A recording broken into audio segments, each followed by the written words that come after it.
indie game made by one person. I know, real original thing to talk about, but this isn't Undertale or Five Nights at Freddy's or even Cave Story. It's popular, but it's somehow still really unrepresented. I guess it's just a core group of fans keeping it alive. And I want to help. This is EG.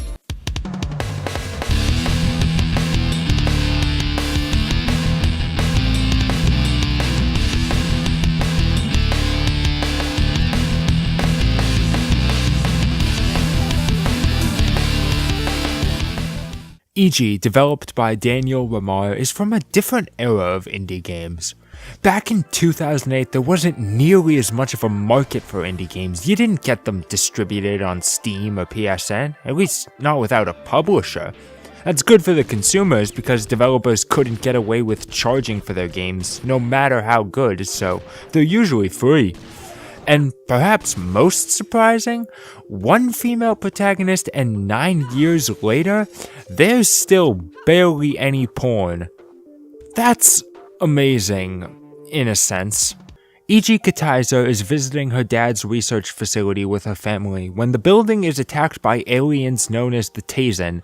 E.G. wakes up 6 months later outfitted with cybernetic enhancements and a shotgun to fight off the Tazen.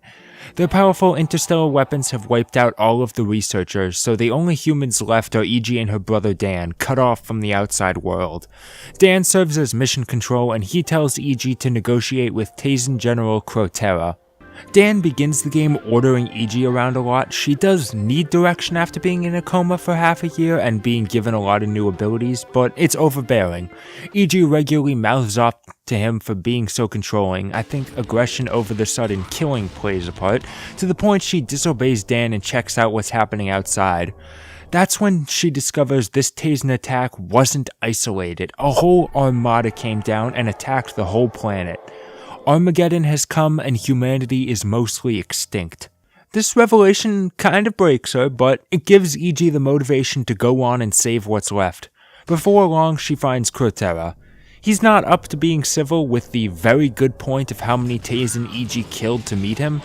So asking the Tazen to leave peacefully has fallen through. Dan has to resort to the backup plan of calling in more aliens.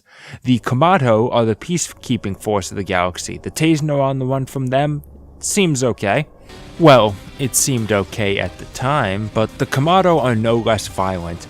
The Tazen that have invaded Earth, or Origin as they call it, are the very last of their species. The two have been at war for a long time now, and the Kamato are determined to wipe them out by completely destroying the planet to ensure their extinction. Because it worked perfectly well last time, Dan's idea is to send E.G. to talk to Kamato General Tor. And he doesn't want to make it easy, because the human anomaly has a bounty on her head and Asha is there to collect, between a fight and taking Dan hostage. E.G. has to take out a weapon to protect the facility's shield generator, defeat Iosa the Invincible, and take out Asha once and for all.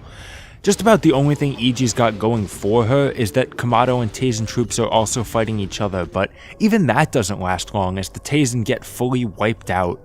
Finally, E.G. is face to face with General Tor, and she's still trying the negotiations regardless of her body count. With the Tazen extinct, the Kamato should just be able to leave. But war has politics, and the masses aren't so easy to please. I'm not going to get into all of that.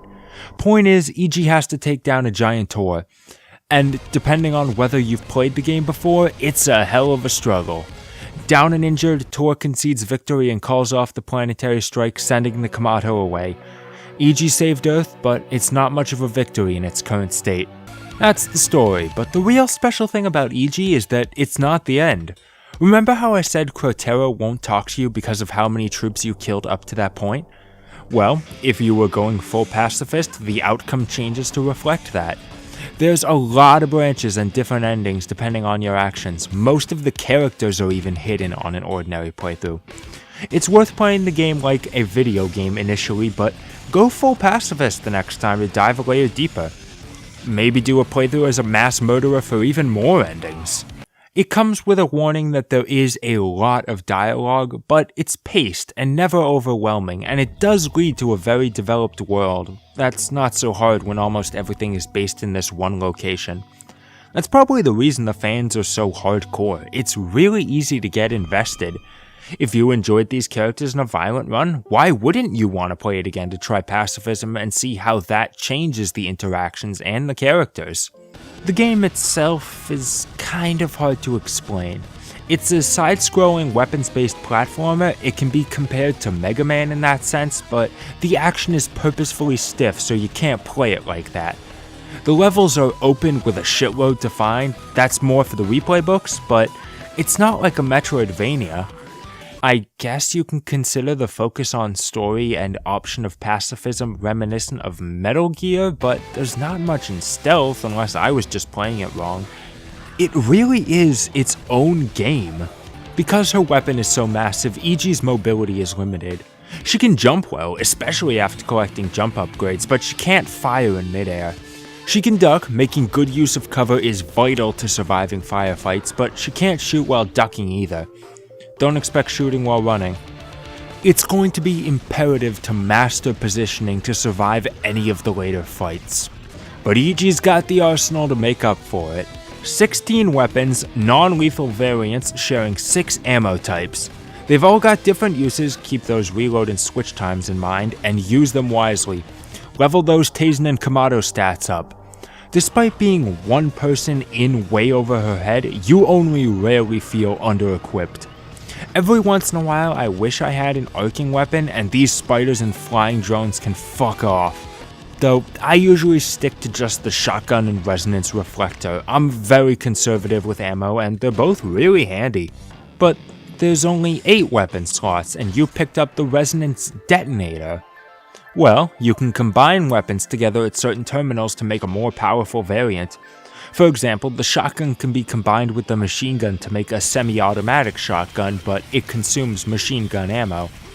And whatever you do, get the crack skill up to level 4 to make the resonance reflector. You'll want crack up anyway to open locked doors and item boxes.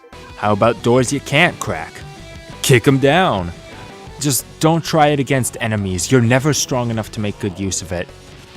Unless you put a lot of points into strength. I think I've made my point about stat levels.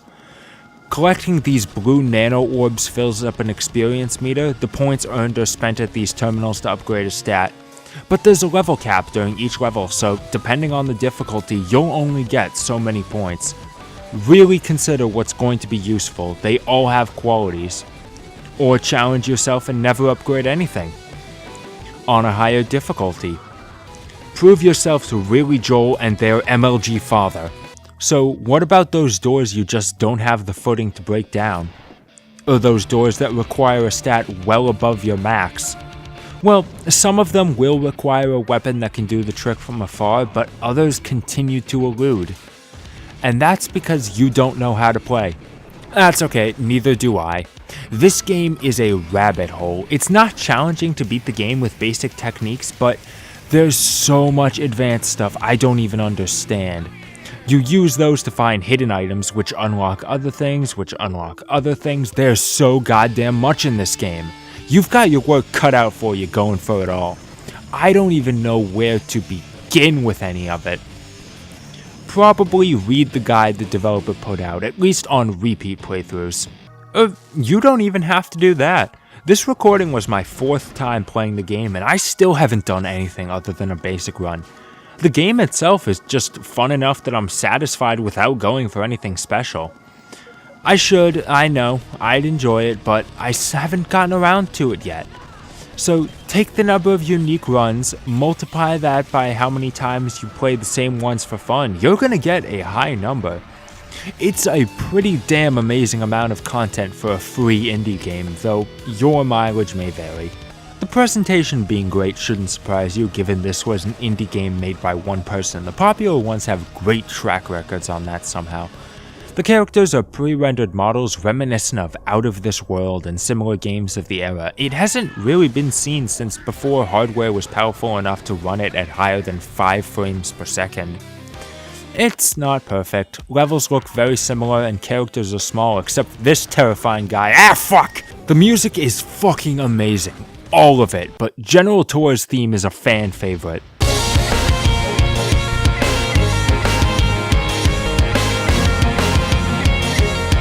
There is no reason not to play EG.